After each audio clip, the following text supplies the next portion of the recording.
यशोमती मैया के नंद लाला।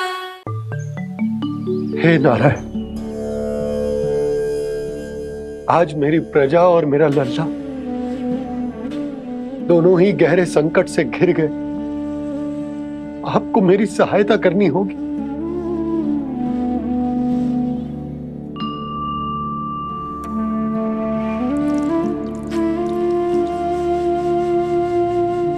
प्रभु, पिता होने का कर्तव्य मुझे एक दिशा में धकेल रहे है तो राजा होने का उत्तरदायित्व वो मुझे दूसरी दिशा में खींच रो। इस भीषण संकट में मैं क्या करूं? मैं इस संकट में अपनी प्रजा का साथ भी ना छोड़ सकता हूं और ना ही अपने लल्ला को उस नरभक्षी सिंह की मान में भेज सकता हूं। आप ही को इस समस्या का समाधान निकालना होगा। जय शालिग्राम मुझे मेरे मैया बाबा ने दिया था और उन्होंने कही थी कि जब भी कोई संकट आएगा ना प्रभु, तो इसके रूप में आप मेरा हाथ पकड़ लोगे और मुझे बताओगे कि क्या करना है, कैसे करना है। आज मुझे आपके मार्गदर्शन की आवश्यकता है प्रभु। मुझे मार्ग दिखाइए। बाबा और राजा होने की दुविधा में मैं बटा जा रहा हूं। मेरे इस धर्म की नौका जो झंझावात में फंस गई है, उसे पार लगाइए नारायण। रक्षा कीजिए नारायण।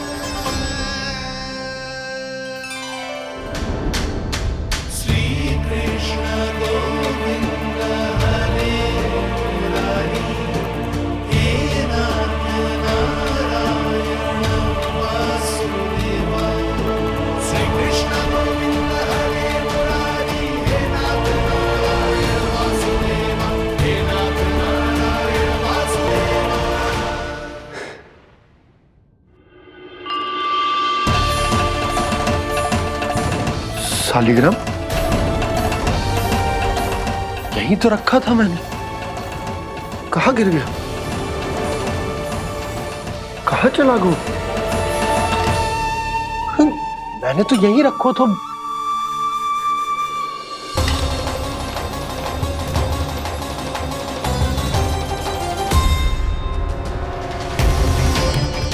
कान्हा, तू यहाँ क्या कर रहा है? शालिग्राम देखो तूने?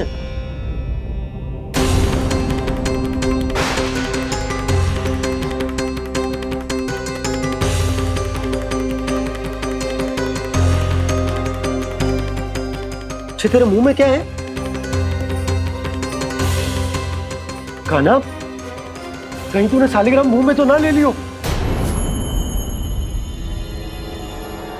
हे नारायण, क्षमा करना, अबोध बालक। जी क्या करो कान्हा तूने? कब बाहर निकाल शालिग्राम। लल्ला जी अनुचित है। यदि वो तेरे कंठ में चला जाएगा तो तेरी सांस। लल्ला ला बाहर निकाल। अच्छो बालक है ना तू? हाँ ला। अरे तेरी मैया को पता चलेगा ना तो वो कहेगी कि ना तो प्रजा का ध्यान रख सकते हो ना ही अपने लल्ला का। लोभ के फंदे में चारों ओर से जकड़ गए थे हम। भविष्य के स्वप्न देखते देखते अपने जीवन का सबसे बड़ा भूल किया है हमने। यशोदा और नंद भैया ने आप सबको समझाने का कितना प्रयास किया था, और यहाँ तक कि छोटे कान्हा ने भी हमें कितना समझाया, लेकिन हमने उस दुष्ट व्यापारी को अपना सारा वचन दे दिया। मुझे तो सबसे पहले अपने घर में बिठा कर ही समझाया था उन दोनों ने। कही थी कि कोई किसी भी वस्तु का दुगना मूल्य क्यों देगा, पर मैंने उनकी एक भी ना सुनी। आप ही बताओ रोहिणी जी, अब किस मुंह से क्षमा मांगूंगी मैं जशोदा जी से? क्षमा मांगने की कोई आवश्यकता ना।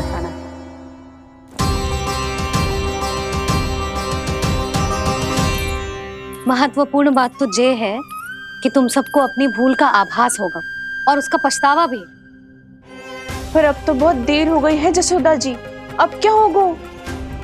जिस सुनहरे भविष्य के लिए हमने उस कपटी व्यापारी के सामने अपने नारायण के नाम का वचन दिया था, उसने वही भविष्य लेके राजा कंस के पांव के नीचे रख दियो है। संतुष्ट सुखी जीवन जी रहे थे हम। बछड़ों को उनके भाग का दूध मिलता था। हमारे बच्चे जितना चाहे दूध दही माखन खाते थे। अब उनके मुंह का निवाला छीनकर उस दुष्ट कंस को देना पड़ेगा चिच्ची। ना, नारायण की कृपा से तेरी जसोदा जिज्जी के पास गैयों की कमी ना है। मैं अपने घर का सारा गोधन पूरे गांव के साथ बांटूंगी। किसी भी बालक के मुंह से निवाला ना छिने को। नारायण की कृपा से गोकुल का एक भी प्राणी वंचित ना रहेगा। हाँ नहीं तो देख कान्हा, बाबा का कहना मान ले। कान्हा, तुझे नारायण की सौगंध है, वो शालिग्राम मुझे दे दे।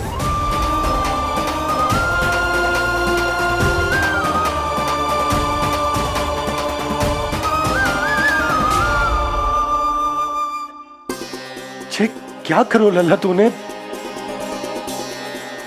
ऐसे भी कोई कर तो है क्या लल्ला? मैं पहले से ही तुझे लेकर कितना चिंतित हूं। अच्छा पता है तुझे? क्षमा करना प्रभु।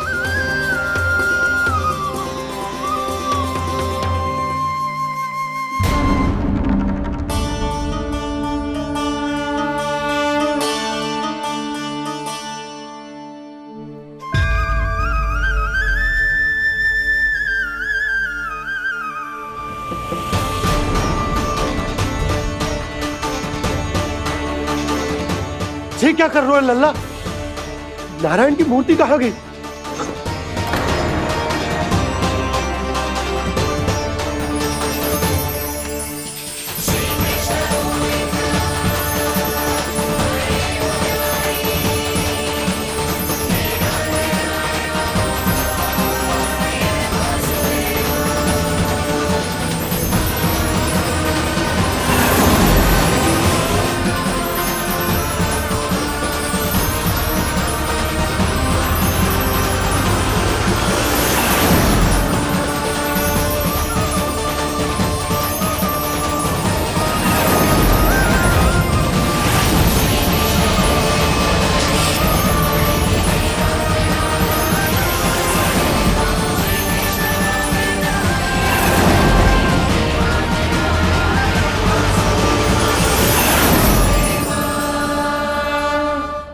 मैंने ना कान्हा के मुंह में फिर से ब्रह्मांड देखो है।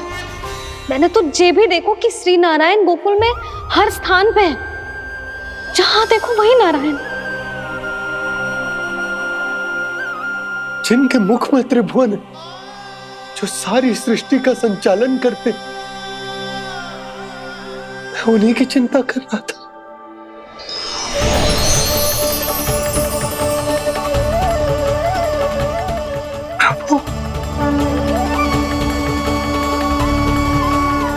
प्रभु, बाहर भी आप हैं और भीतर भी। मुझे क्षमा कर दो प्रभु, क्षमा कर दो। इस सांसारिक माया में आकर मैं भूल गया था जिनके पास सारी समस्याओं का समाधान है, जो किसी भी संकट को क्षण भर में समाप्त कर सकते, वो तो मेरे सामने ही।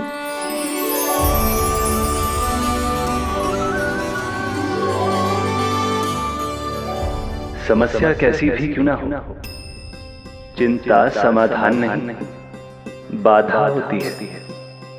इसलिए चिंता मत कीजिए बाबा। मैं तो सदैव ही कहता हूं, मनुष्य को कठिन से कठिन परिस्थिति में भी चिंता से दूर ही रहना चाहिए। यदि व्यक्ति अपना सारा ध्यान अपने कर्मों को पूरा करने पर लगाए, तो वो बड़े से बड़े संकट का सामना भी सहज ही कर सकता है। और वैसे भी मेरी पूजा वही करते हैं जिन्हें मेरे अस्तित्व पर विश्वास है। इसीलिए उन्हें भी ये विश्वास अवश्य रखना चाहिए कि मैं अपने भक्तों का साथ अवश्य देता हूं, सदैव, हर परिस्थिति में।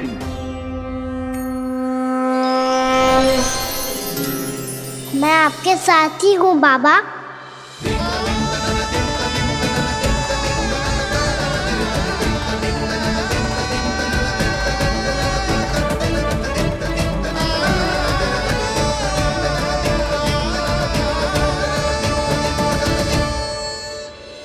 जीवन भर उसके साथ व्यापार करने को वचन दियो है, उसका क्या जशोदा? और उस दुष्ट कंस और उसके व्यापारी ने जो समस्या उत्पन्न की, उसका क्या? समस्या है तो समाधान भी हो गई। मैंने तो कही थी ना मौसी, जो हमारे समझ में ना आए उस समाधान का दायित्व भगवान नारायण पर छोड़ देना चाहिए।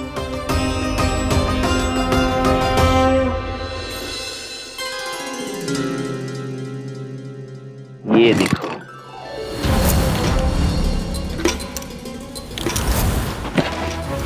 ये आभूषण, मोती, ये स्वर्ण उपहार में देने का सामर्थ्य किसके पास होगा?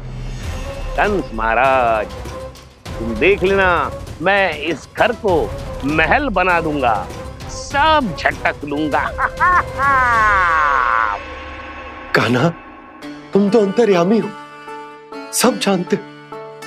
बताओ ना, कैसे मैं गोकुलवासियों की सहायता करूं? कोई उपाय सुझाओ। तुम्हारी ये रहस्यमयी मुस्कान बता रही है कि तुम्हारी लीला पहले से ही आरंभ हो चुकी है ना? अपने कर्मों का फल सभी को भोगना ही पड़ता है बाबा, चाहे वो अच्छा हो चाहे वो बुरा। तुम सभी चिंता मत ही करो। जो अन्य व्यक्तियों के साथ बुरा करते है ना, उसके साथ देर सवेर बुरा ही होता है। और जिस हाथ से उस षड्यंत्रकारी ने तुम सबका दूध दही माखन लियो है ना, जल जाएंगे वो हाथ, जल जाएंगे वो हाथ। दोनों पिता पुत्र का इसी से स्वागत करूंगा।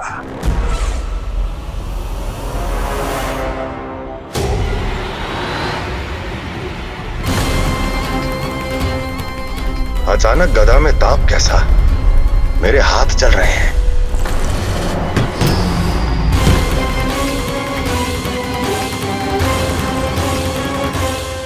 और वो व्यापारी जो तुम सबके शांत जीवन में भूचाल बन के आओ है, स्वयं शांति से थोड़े ना बैठ पाएगो।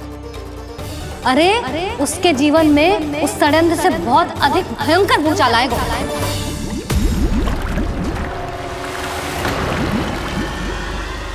स्वामी, ये अपने आप कैसे बोलने लगा?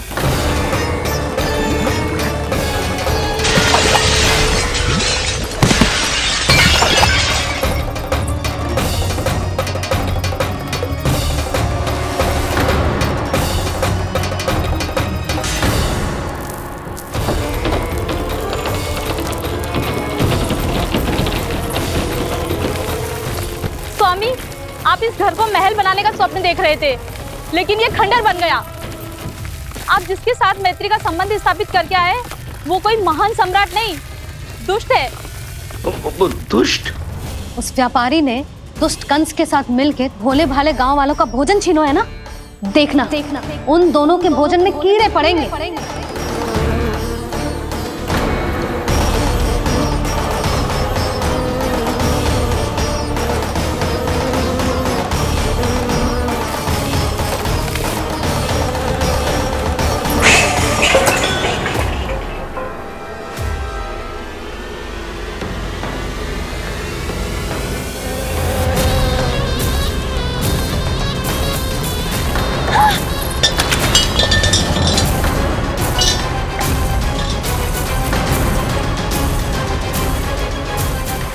स्वामी, घर गया, जीविका का साधन गया, अब क्या जाएगा हमारा जीवन?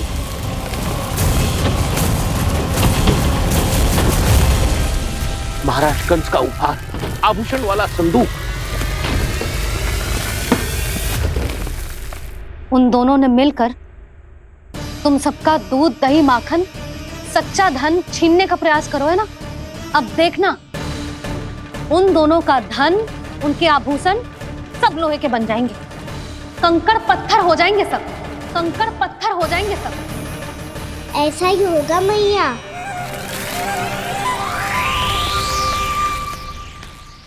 मेरे ग्राहक। लेकिन स्वामी, ये इतने क्रोध में क्यों दिखाई दे रहे हैं?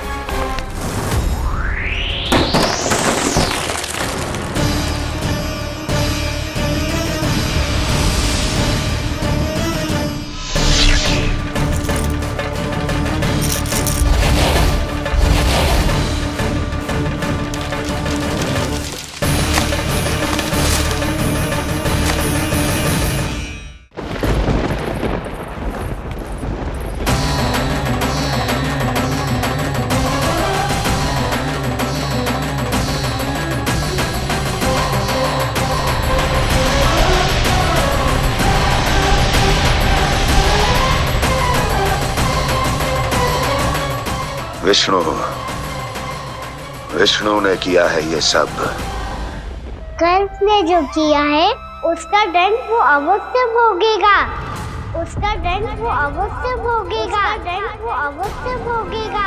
किसने कहा ये? किसने कहा ये? किसने कहा? मैंने पूछा किसने कहा ये? तुम जिसे ढूंढ रहे हो वो मैं हूँ, विष्णु अवतार। क्या चाहता है तू? तुम्हारे युद्ध मुझसे था कंस, और मेरे भोले भाले भक्तों को अपने जाल में फंसाकर तुमने सारी सीमाएं पार कर दी। अब जब तक तुम गोकुल के ग्वालों को अनुचित प्रकार के अत्याचार से मुक्त नहीं कर देते, तुम्हारा और अन्य सभी षड्यंत्रकारियों का सामर्थ्य, वैभव, बल सब कुछ नष्ट होता चली जाएगा, और तब तक अपने पूर्व रूप में वापिस नहीं आएगा जब तक तुम उन निर्दोषों को जीवन यापन का अधिकार लौटा नहीं देते।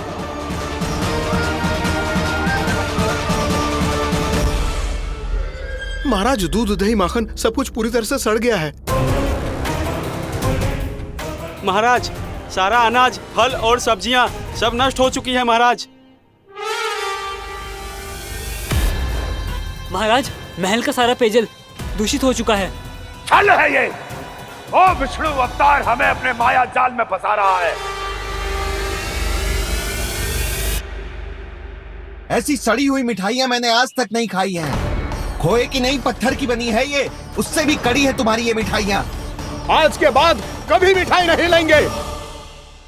जो बुरे कर्म करते हैं उनके साथ बुराई होता है, और अच्छे कर्म करने वाले को अच्छाई मिलती है। आप अपना कर्म कीजिए बाबा, आपकी चिंता अपने आप दूर हो जाएगी। और हाँ बाबा, शीघ्र ही आपको एक बड़ा डिनर लेना होगा। स्मरण रखिएगा, जो होता है वो अच्छे के लिए होता है।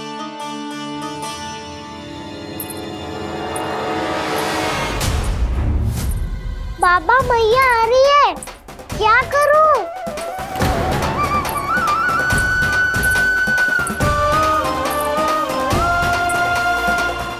कछु सुझाव दो ना बाबा, जिससे मैया मुझे ऐसे नहीं देख पाए।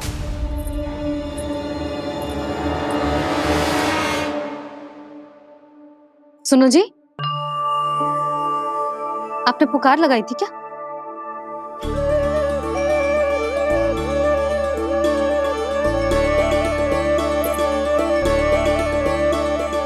तुम मुस्कुरा क्यों रहे हो?